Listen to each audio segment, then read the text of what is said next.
जी बिस्मिल्लाहिर्रहमानिर्रहीम। मैं हूं मोहम्मद उस्मान और आप देख रहे हैं हमारा YouTube channel readers in English school. आज हमने प्रोनाउन चार्ट डिस्कस करना है।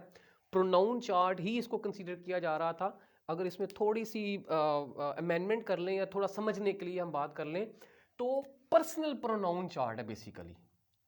बेसिकली ये जो चार्ट है ये पर्सनल प्रोनाउन है। सिर्फ जो पर्सनल प्रोनाउन हमने पढ़े थे, जो किसी शख्स के नाम की जगह पर हम यूज करते हैं, सिर्फ उनके लिए जो हम डिस्कस करेंगे जो प्रोनाउन चार्ट को बेसिकली। अब इसमें क्या है, हमने इसके केसेस पढ़ लिए थे, पर्सन्स पढ़ लिए थे, अब हम इसके केसेस करेंगे। तो केसेस की अगर हम बात करते हैं तो फर्स्ट केस जो है वो सब्जेक्टिव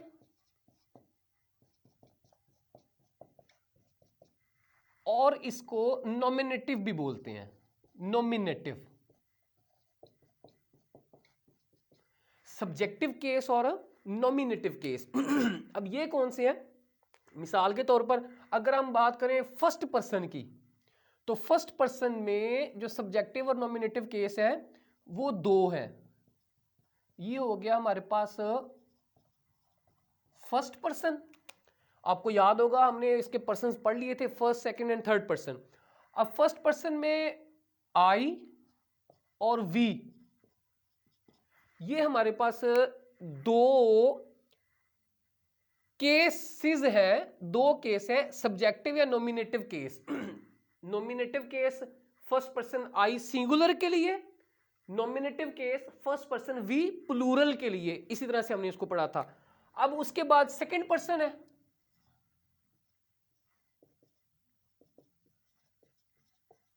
सेकंड पर्सन में हमने जो इसके पर्सन पढ़ लिए थे वो यू है, और यू जो है ये सिंगुलर के लिए भी यूज होता है और प्लूरल के लिए भी यूज होता है। ओके, उसके बाद अगर हम थर्ड पर्सन की बात करते हैं तो थर्ड पर्सन में हमने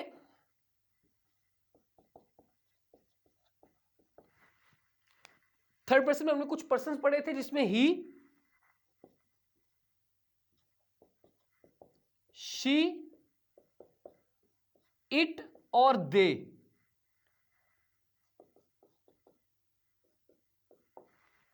ये पढ़े थे हमने। अब जरा इसको देख लीजिए, सब्जेक्टिव और nominative case first person singular I, first person plural we. Subjective और नॉमिनेटिव केस सेकंड पर्सन के लिए सिंगुलर और प्लूरल दोनों के लिए यू ही यूज करते हैं। थर्ड पर्सन में जो सिंगुलर है, थर्ड पर्सन सब्जेक्टिव और nominative case he, she, it singular के लिए, और दे जो है ये हो जाएगा प्लूरल के लिए। अगर हम एक दो एग्जांपल्स अगर कर लेते हैं, लाइक अगर मैं कहता हूं सब्जेक्टिव केस है क्या, किस तरह से पता चलेगा ये सब्जेक्टिव केस है? I am writing. मैंने एक सेंटेंस लिख लिया छोटा सा आपको समझाने के लिए, आई एम राइटिंग। इस पूरे के पूरे सेंटेंस में जो प्रोनाउन यूज हुआ वो हुआ आई।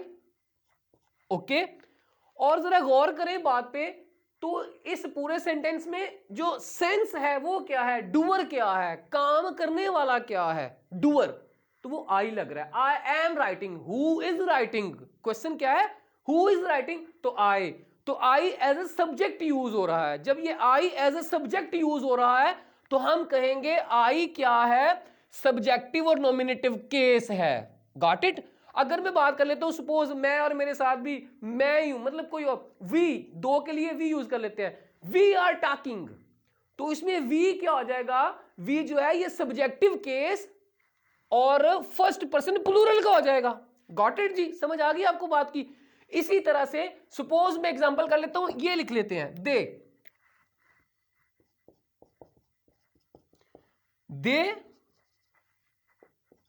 वर डांसिंग। They were dancing. तो प्रोनाउन है कौन सा यहां पर? दे। प्रोनाउन क्या है? दे है। और हमने ये पढ़ा है दे जो है ये थर्ड पर्सन। Got it? और ये सब्जेक्टिव केस है। कैसे? क्योंकि ये एक डूअर है। जब pronouns as a doer use हो रहे होंगे तो हम उन प्रोनाउंस को सब्जेक्टिव केस या नॉमिनेटिव केस बोलेंगे, सब्जेक्टिव केस या के nominative case. Got it? Hopefully आपको ये समझ आ गई होगी। अब हम नेक्स्ट टॉपिक की तरफ चलते हैं, जो है हमारे पास नेक्स्ट केस। पर्सनल प्रोनाउंस का नेक्स्ट जो केस है वो है पोजेसिव केस।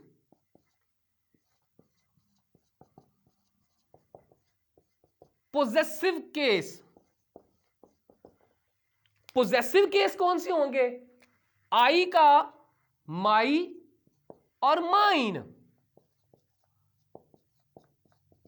वी का आर और आर्स, यू के लिए योर और योर्स, इसी तरह से ही के लिए हिज, शी के लिए हर और हर्ज, इट के लिए इट्स, दे के लिए देयर और देयर्स। इस तरह से ये यूज होते हैं, इट, इट्स, इट। अब इसके लिए भी अगर हम एग्जांपल कर लें, पोजेसिव कहते हैं मलकियत को। मलकियत के लिए, पोजेशन के लिए जब कोई प्रोनाउन यूज हो रहा होगा तो वो प्रोनाउन पोजेसिव प्रोनाउन होगा।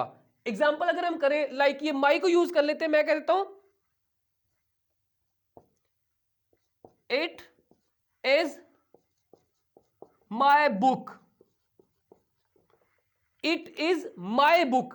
तो अब जो यहां पर एक तो इट यूज हो गया प्रोनाउन और दूसरा माई यूज हो गया, इट इज माई बुक। तो इट यहां पर अगर गौर करें तो ये यहां पे आ रहा है, इसका मतलब है ये थर्ड पर्सन सिंगुलर सब्जेक्टिव और नॉमिनेटिव केस है। और अगर हम माई की बात करते हैं तो माई क्या हो जाएगा? First person singular possessive case हो जाएगा। अब माई और माइन भी यूज करते हैं, लाइक मैं उसको यू कह देता हूं, माइन कब यूज करेंगे इसको डिटेल में हम नेक्स्ट वीडियोस में डिस्कस कर लेंगे जब हम नाउन और प्रोनाउन का एग्रीमेंट पढ़ेंगे। अभी के लिए सिर्फ एक एग्जांपल कर लेते हैं, मैं कह देता हूं this book is mine, this book is mine. Got it? आपको समझ आ गई? तो पोजेशन के लिए जो प्रोनाउंस यूज होते हैं उन्हें हम कहते हैं ये पोजेसिव प्रोनाउंस है, और जो डूअर के तौर पर प्रोनाउन यूज होंगे उन्हें हम कहेंगे ये सब्जेक्टिव और नॉमिनेटिव केसेस हैं। सॉरी। नेक्स्ट देखिएगा, नंबर 3 पे अगर हम बात करते हैं तो हमारा जो नेक्स्ट और लास्ट केस है वो कौन सा हो जाएगा? और ये हम पढ़ रहे हैं पर्सनल प्रोनाउन के केसेस। पर्सनल प्रोनाउन में तीसरा और लास्ट, इसको हम कहते हैं OBJECTIVE, ऑब्जेक्टिव, और इसे एक्यूजेटिव भी बोलते हैं, ACCUSATIVE, एक्यूजेटिव केस। अब ये कौन सा केस होता है? I, my, me, we, our, us, you, your, yours और यू, ऑब्जेक्टिव केस के लिए। नेक्स्ट ही, हिज, हिम, इसी तरह से शी, हर, हर, इसी तरह से it, its, it, they, their, them. Hopefully आपको ये समझ में आ गए होंगे। अब इनको हम एग्जांपल के तौर पर यूज करते हैं तो वो कैसे होंगे? ऑब्जेक्टिव जब जिसे हम मफऊल भी बोलते हैं उर्दू में, एज एन ऑब्जेक्ट जब प्रोनाउन यूज हो रहे होते हैं तो उन प्रोनाउंस को हम कहते हैं वो है हमारे ऑब्जेक्टिव प्रोनाउंस। ऑब्जेक्टिव प्रोनाउन के अगर हम एग्जांपल कर लें, एक मैं एग्जांपल करने की कोशिश करता हूं, होपफुली आपको समझ आ जाएगी। मैं कहता हूं आई विल नॉट आई, मैं कहता हूं दे will kill you, they will kill you. मैं क्यों मारूं किसी को? नहीं भी, मैं नहीं मारने वाला। दे विल किल यू। अब इसमें देखिएगा दो प्रोनाउंस यूज हुए, एक दे और दूसरा यू। हमने पढ़ लिया दे तो क्या आ जाएगा? थर्ड पर्सन प्लूरल सब्जेक्टिव और नॉमिनेटिव केस। एक दूसरा इसमें यू यूज हो गया है। अब यू हमने दो केसेस पढ़े हैं यू के, एक हमने पढ़ा ये सब्जेक्टिव केस है यहां पर, और दूसरा हमने पढ़ा यू जो है ये ऑब्जेक्टिव केस भी है यहां पर। Got it? तो they will kill you, you इस वक्त क्या है? एज एन ऑब्जेक्ट यूज हो रहा है।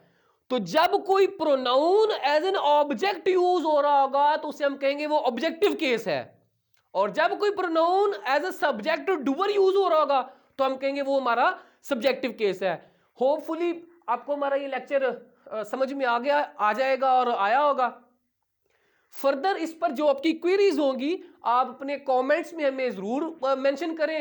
होपफुली मैं और मेरी टीम आपको पूरा रिस्पॉन्ड करेंगे और आपका ये टॉपिक इंशाल्लाह ताला क्लियर हो जाएगा। बहुत शुक्रिया, अपना ख्याल रखिए। अस्सलाम वालेकुम।